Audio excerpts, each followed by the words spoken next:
Hello and welcome to Defense Study Capsule. Today we will be discussing upon the biggest myths of SSB.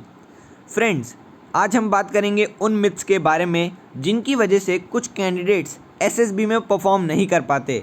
In myths की वजह से वो अपनी performance दूसरों के साथ कंपेयर करने लग जाते हैं और इस चक्कर में वो कॉन्फ्रेंस आउट या स्क्रीन आउट हो जाते हैं। सो आपको ये मिथ्स जानना बहुत ज़रूरी है। So watch the video till and. So let's get started.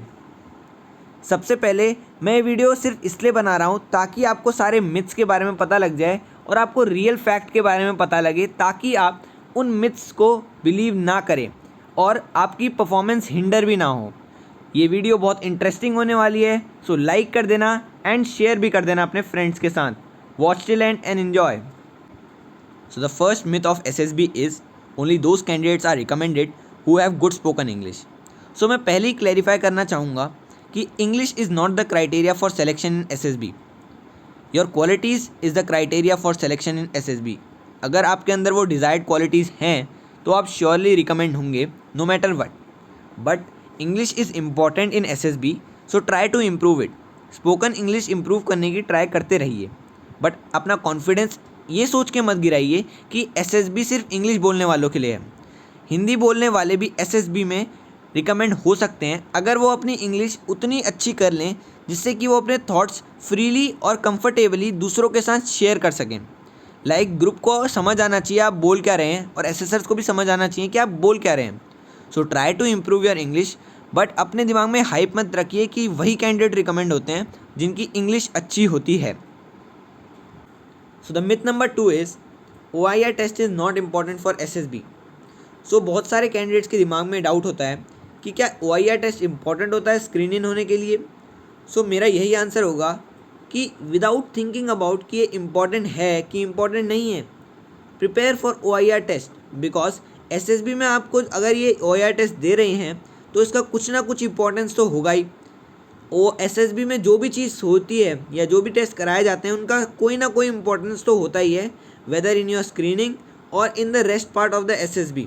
So don't leave the OIR test and जितना आप इसकी प्रैक्टिस कर सकते हैं करिए और इसे इम्पॉर्टेंट समझ के ही दीजिए। ऐसा मत समझिए कि ये इसका इंपॉर्टेंस तो होता नहीं तो इसके लिए क्यों प्रिपेयर करना। हर चीज़ का इंपॉर्टेंस होता है SSB में। छोटी छोटी चीज़ों का आपको ध्यान देना पड़ेगा ताकि आप रिकमेंड हो सकें। So don't leave the OIR and don't believe in this myth that OIR is not checked. OIR check भी होता है, उसका ग्रेड भी मिलते हैं। सो OIR में भी अपना बेस्ट दीजिए और हर टेस्ट में SSB के अपना बेस्ट दीजिए।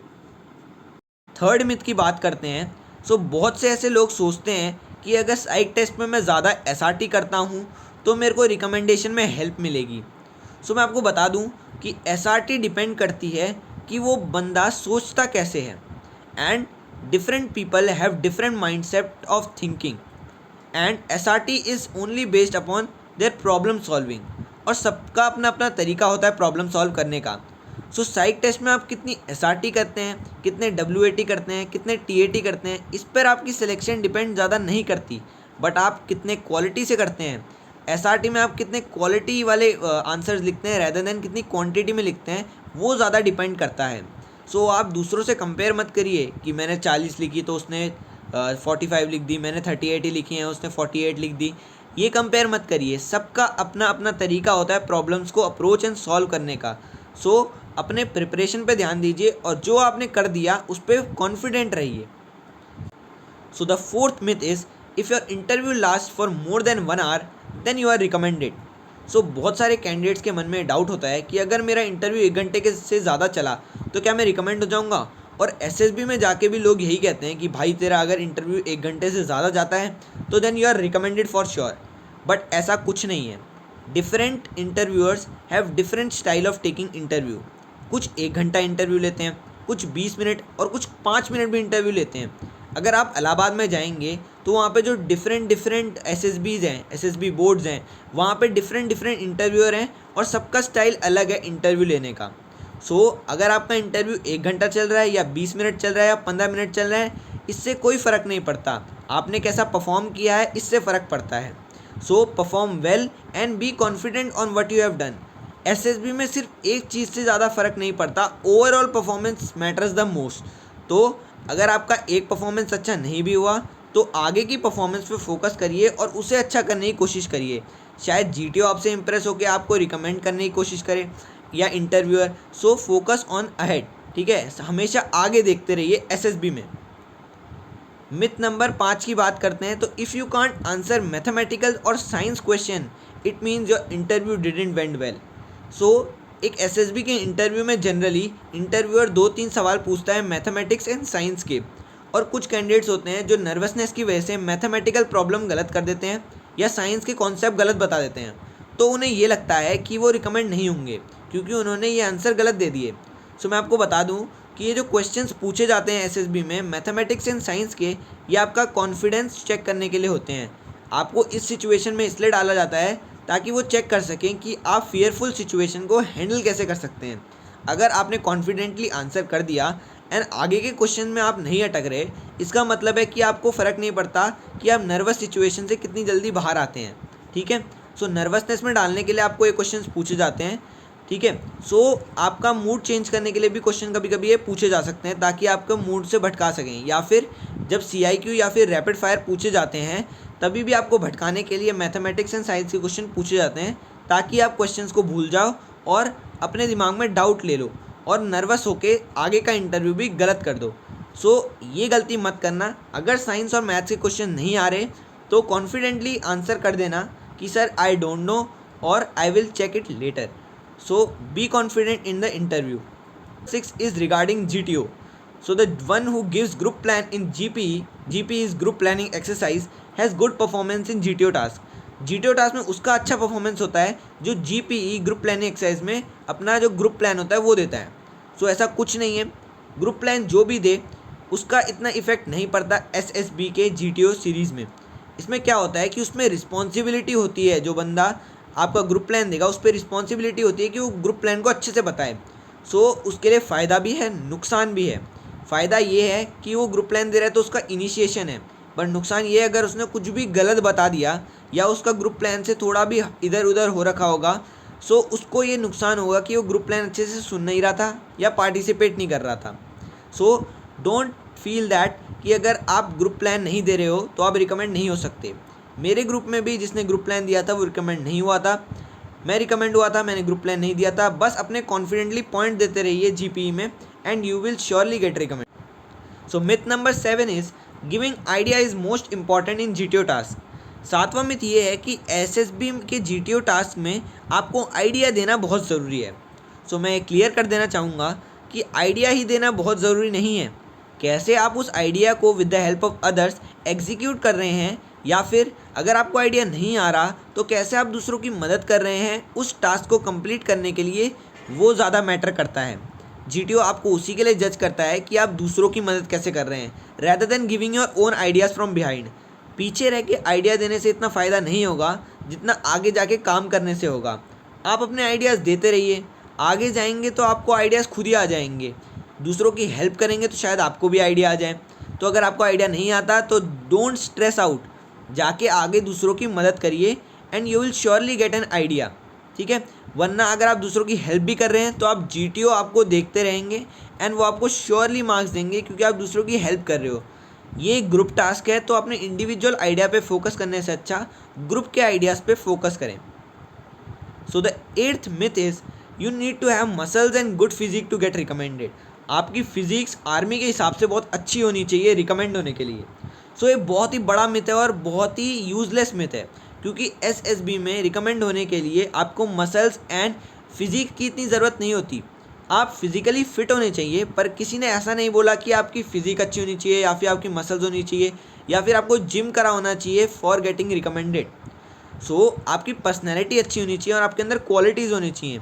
आपका फिजिकल फिटनेस होना चाहिए, मतलब आपके अंदर स्टेमिना होना चाहिए रैदर देन हैविंग मसल्स और गुड फिजिक। इससे अच्छा आप अपनी क्वालिटीज़ पे फोकस करें, आप इंग्लिश इंप्रूव करें, अपनी फिजिक पे इतना ध्यान मत दें, just do regular exercises every day, इससे आपकी बात बन जाएगी। मेरे ग्रुप में एक कैंडिडेट था जो मेरे साथ फ्रेशर रिकमेंड हुआ था, he was very lean and thin but he still got recommended because he had qualities. तो वो लोग क्वालिटीज़ को ज़्यादा प्रेफरेंस देते हैं rather than your physique. So the 9th myth in SSB is if you are given tricky command task then you are recommended। Last दिन सिर्फ यही चलता है, भाई तेरा कमांड टास्क तो बहुत ट्रिकी दिया था, उसमें बहुत सारे प्रॉब्लम्स क्रिएट किए थे जीटीओ ने, you will surely get recommended. So ये इस पे डिपेंड करता है कि आपकी पास्ट परफॉर्मेंस कैसी रही है जीटीओ टास्क में। अगर आपने जीटीओ टास्क में ओवरऑल अच्छा परफॉर्म किया है, then you will get a tricky command task. Why? Because the GTO want to test you that how can you apply your ideas in fearful or nervous situation. जहाँ पे आपकी situation बहुत ही critical होती है, वहाँ पे आप कैसे अपना दिमाग अप्लाई कर सकते हो। अगर आप नर्वस हो जाते हो, मतलब आपके अंदर मतलब वो क्वालिटीज़ नहीं है कि आप मैनेज कर सको अपनी टीम को। बट अगर आप अच्छे से कमांड कर पा रहे हो फियरफुल सिचुएशन में भी, जहाँ पे प्रॉब्लम्स क्रिएट हो रही हैं, then you have it in you. So वो चेक करना चाहते होते हैं उन कैंडिडेट्स को जो अच्छा परफॉर्म कर रहे थे जीटीओ टास्क में, कि अगर नर्वस सिचुएशन आती हैं या फिर डिफ़िकल्ट सिचुएशन आती हैं तो वो कैसा परफॉर्म करते हैं। पर इसका ये मतलब नहीं है कि अगर आपको कोई अच्छी या ईजी सी प्रॉब्लम मिल गई तो आप रिकमेंड नहीं हो सकते। भाई GTO is only a part of SSB, आपके साइक और इंटरव्यू भी काउंट होते हैं। सो अगर आपका जीटीओ इतना अच्छा नहीं भी गया और आपको कमांड टास्क इतना अच्छा नहीं भी मिला, then also you can get recommended due to with the help of psych test and interview. So आप रिकमेंड तभी भी हो सकते हैं अगर आपने एवरेज भी परफॉर्म किया है जीटीओ टास्क में। सो ये अपना मिथ मत रखिए कि अगर मेरा कमांड टास्क इतना अच्छा नहीं दिया तो मैं रिकमेंड नहीं हूँगा। So you can still get recommended. आगे बात करते हैं मिथ नंबर 10 के बारे में। जो लास्ट मिथ होता है एसएसबी में जो डिस्कस होता है वो होता है if your conference goes for long then you are recommended. अगर आपकी कॉन्फ्रेंस ज़्यादा देर तक चल रही है, मतलब वो लोग आपका डिसीजन बना रहे हैं कि यार इसको रिकमेंड करना चाहिए नहीं करना चाहिए, तो आप रिकमेंड हो सकते हैं। कुछ लोग इसे डाउटफुल केस भी कहते हैं कि अगर आपकी कॉन्फ्रेंस ज़्यादा देर तक चल रही है तो आप डाउटफुल हैं। सो येस, वो लोग डिस्कस कर रहे होते हैं एसएसबी के बारे में कि इसकी एसएसबी में क्या परफॉर्मेंस रही है, एंड वो डाउट में होते हैं कि इस कैंडिडेट को रिकमेंड करना चाहिए या नहीं रिकमेंड करना चाहिए। अगर वो ज़्यादा टाइम ले रहे हैं आपको बुलाने में, then they are thinking upon something to make a decision and they can ask you some SRT और any other situation in the conference. So be confident. अगर आपके कॉन्फ्रेंस में आपको वेट करवा रहे हैं तो शायद आप रिकमेंड हो सकते हैं। कॉन्फिडेंटली आंसर करिएगा जो भी कॉन्फ्रेंस में क्वेश्चन पूछते हैं, और बहुत ही आप कॉन्फिडेंट होने चाहिए ताकि उन्हें ये ना लगे कि यार हम इसे रिकमेंड करें या ना करें। उनके मन में डाउट बिल्कुल नहीं रहना चाहिए कि आपको रिकमेंड करें या ना करें। ऐसी परफॉर्मेंस करके आइए and you will surely get recommended.